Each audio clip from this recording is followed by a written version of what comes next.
Gjithë ata që janë rreth rrotullnesh nuk e duan SPAK-un, nuk e duan këtë që po ndodh. Dhe pastaj kthehen në anën tjetër, kërkojnë ta përdorin SPAK-un, kërkojnë të përdorin thellimin e luftës kundër korrupsionit si një argument pse ne nuk duhet të votohemi. Ky është kulmi. Kanë gjysma e qeverisë është në burg, si mund t'i votoni këta hajdut. E para punës njerë që s'është kështu. S'është kështu se po t'i marrësh qartësisht t'i numërosh edhe të shohësh cilësisht se për çfarë bëhet fjalë, nuk është fare kështu e para punës. E dyta punës, ata të cilët kanë pasur probleme dhe kanë probleme me drejtësinë dhe kanë qenë në qeveri,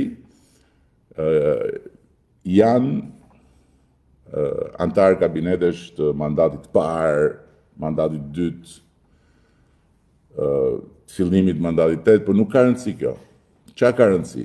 Ka rëndësi fakti që ne jemi në mbështetje të këtij procesi. Ne nuk i vëm pushtetin politik si karrocën para kalit,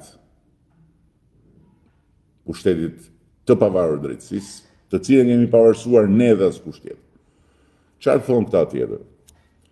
Këta thonë që fushata e Partisë Socialiste, fushata e Edi Ramës është tallava, është tallje me këtë, është tallje me atë, po si ka mundësi, po si është e mundur, po si është e mundur. E para punës një herë, këta nuk dinë që është tallavaja një herë. S'kan fare idenë se çfarë është tallavaja. Këta janë përbuzës të kulturës shqiptare. Po, këta janë përbuzës kulturës shqiptare. Këta janë përbuzës të atij fondi thesaresh që ka krijuar kultura jonë. Ato që janë.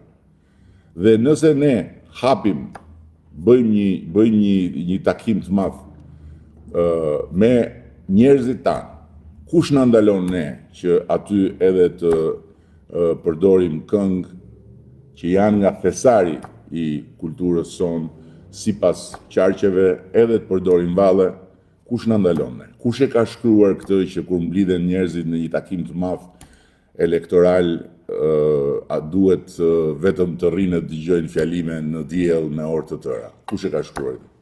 Pastaj, më falni, po ju them diçka pa modesti, që kur unë merrem me fushat elektorale, merrni, shikojni, analizojni se si ka ndryshuar edhe të tjerët. Kush i solli për herë të parë njerëzit të ulen në takime, që tani të tërë i ulin njerëzit në takime? Kush i solli?